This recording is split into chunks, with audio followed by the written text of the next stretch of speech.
আসসালামু আলাইকুম, কেমন আছেন সবাই? আজকে কলেজ থেকে বাসায় ফেরার জার্নিটা আপনাদের সাথে শেয়ার করার জন্য চলে আসলাম।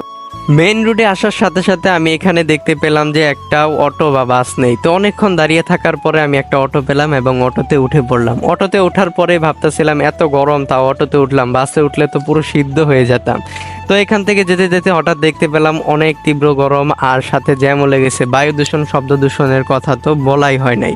বায়ু দূষণ এমন ভাবে হচ্ছে যেন মনে হচ্ছে যে নিঃশ্বাস নেওয়াটাই চ্যালেঞ্জের। তাই অনেকক্ষণ ওয়েট করতে করতে আমি চলে যাচ্ছি আমার গন্তব্যস্থানে। তারপর অনেকক্ষণ ওয়েট করার পরেও দেখলাম এখনো জ্যাম ছাড়তেছে না। তাই অনেকক্ষণ বসে থাকার পরে আমি আমার গন্তব্যস্থলে নেমে পড়লাম এবং নেমেই দেখতে পেলাম এখানে একজন শরবত বিক্রি করতেছে এবং আমি তার শরবতের এখান থেকে এক গ্লাস শরবত খেয়ে নেই। শরবতটা খেয়েই আমি দেখতে পেলাম রাস্তায় অনেক জ্যাম। যেহেতু আমাদের 3 লাইনের রোড, তাই আমি তাড়াতাড়ি করে রোড পার হয়ে গেলাম। পার হয়ে আমার একটা রিক্সায় চড়ে গেলাম। রিক্সায় চড়ে আমি যেতে লাগলাম আমার গন্তব্যস্থলে। তো এই ছিল আমাদের আজকের ভিডিওটা। জার্নিটা কেমন হয়েছে অবশ্যই কমেন্টে জানাও। আর তোমরাও কি এরকম ঝামেলায় পড়ো নাকি, এটাও কমেন্টে জানাতে ভুলবে না।